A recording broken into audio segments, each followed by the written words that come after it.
when you originally started talking, you mentioned that you're going to address the why of going to Mars, but you never actually mentioned anything about that in your talk. All right. Could you go over that? Sure.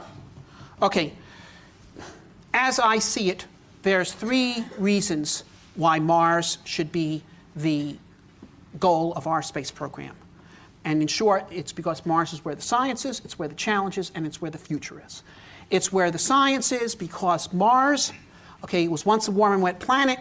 It had liquid water on its surface for more than 1 billion years, which is about 5 times as long as it took life to appear on Earth after there was liquid water here. So if the theory is correct that life is a natural development from chemistry, or if you have liquid water, various elements in sufficient time, life should have appeared on Mars, even if it subsequently went extinct. And if we can go to Mars and find fossils of past life, we'll have proven the development of life is a general phenomenon in the universe. Okay?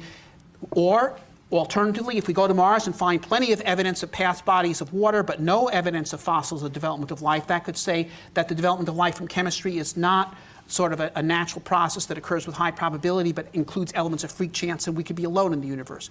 Furthermore, if we can go to Mars and drill, because there's liquid water underground on Mars, reach the groundwater, there could be life there now.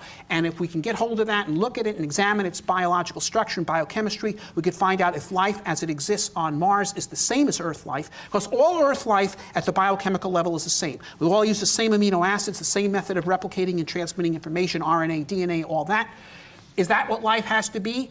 Or could life be very different from that? Are we what life is, or are we just one example drawn from a much vaster tapestry of possibilities? This is real science. This is fundamental questions that thinking men and women have wondered about for thousands of years, the role of life in the universe. This is very different from going to the moon and dating craters in order to produce enough data to get a credible paper to publish in the Journal of Geophysical Research and get tenure. Okay, this is hypothesis-driven critical science. This is the real thing. Second, the challenge, okay?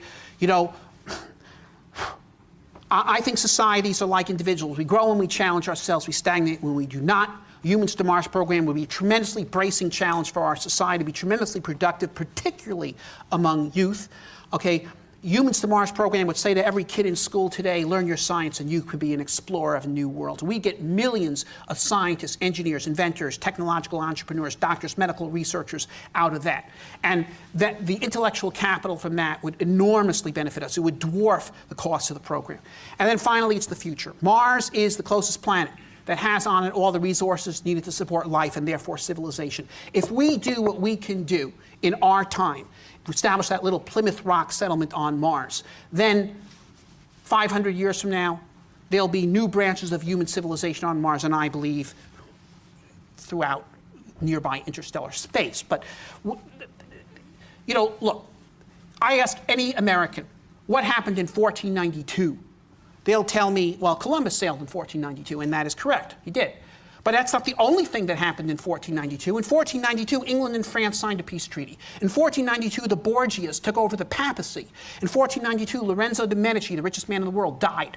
Okay, a lot of things happened. If there had been newspapers in 1492, which there weren't, but if there had, those would have been the headlines, not this Italian weaver's son taking a bunch of ships and sailing off to nowhere. Okay, but Columbus is what we remember, not the Borgias taking over the papacy.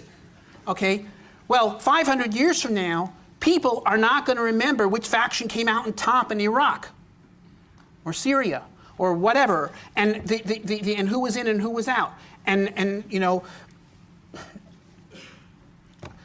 but they will remember what we do to make their civilization possible. Okay, so this is the most important thing we could do. The most important thing we could do in this time. And if you have it in your power to do something great and important and wonderful, then you should.